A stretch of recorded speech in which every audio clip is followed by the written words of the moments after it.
Just to set the scene, when somebody asks you to explain Islam to them, like a colleague who may be interested in Islam, or you want to give da'wah, and generally you want to explain Islam to them, how do you generally start? What do you speak about first?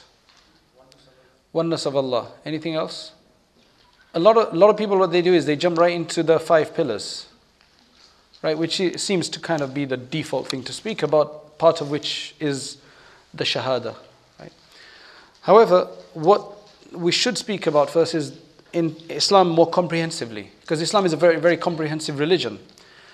If you look at the 5 pillars, they all relate to worship. Salat, zakat, hajj, fasting, and the declaration of faith. It all relates to kind of external worship.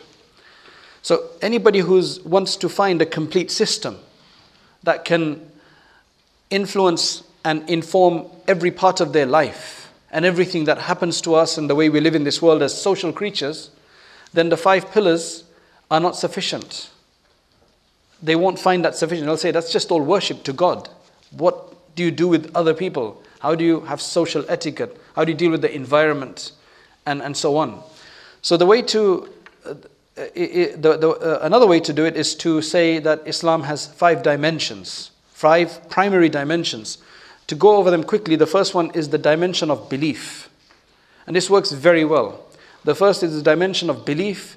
Why are we here? Where did we come from? Where will we go? What's the purpose of this life? Are there other creatures like the angels and the devil and so on and so forth? How's the interaction between them? What is the relationship? All of that. That's got to do with the belief. Now once you fix the belief and you figured that out and you recognize Allah subhanahu wa ta'ala and His greatness and His uluhiyyah and His lordliness and His being the deity worthy of worship, then you move into the second dimension.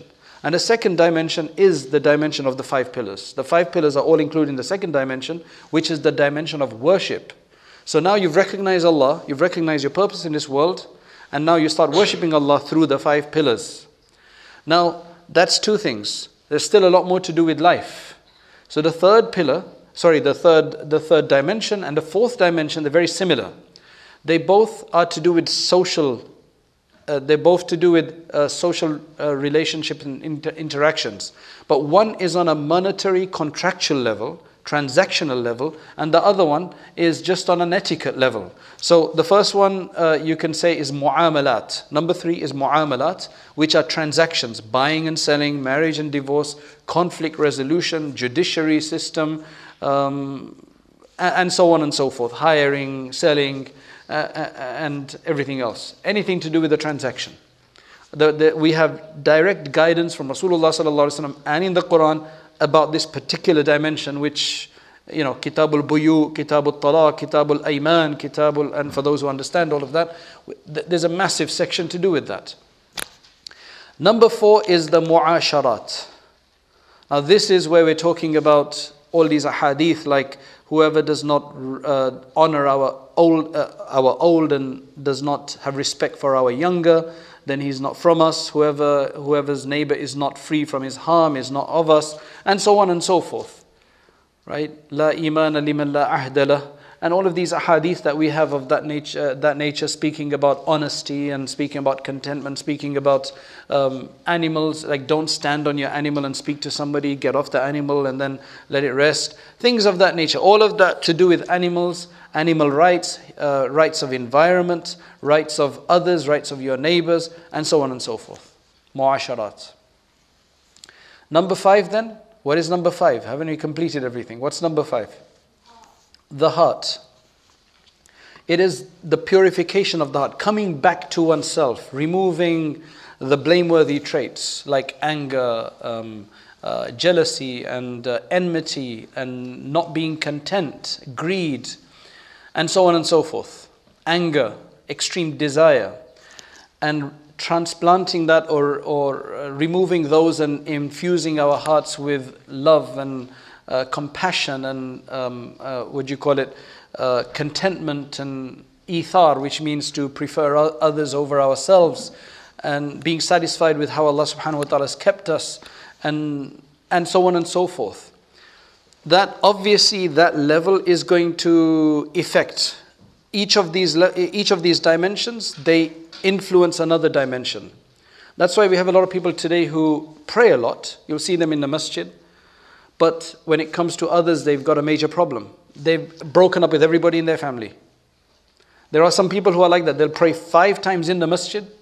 They'll do lots of other overtly religious work, but nobody in their family speaks to them because they think everybody else is corrupt.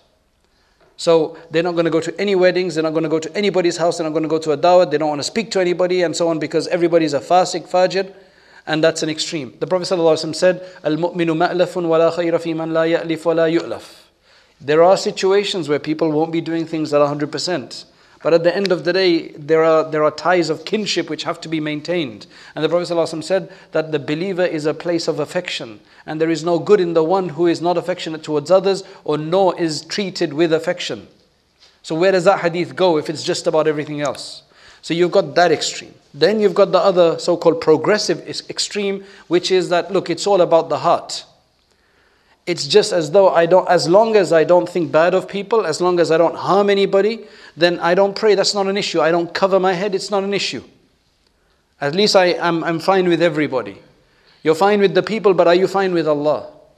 So each one of these dimensions have to be taken into consideration, and Imam Ghazali's work actually goes to deal with all of these dimensions, which is he has this Kitab al-Salat. In fact, the first the whole second volume is Aqidah. It's all the beliefs. Then he does his Kitab al-Salat, Zakat, Hajj and all that. He talks about the inner dimensions of these things. Then he speaks about the munjiyat and muhlikat, the destructive factors and the salvational factors. He deals with them. So,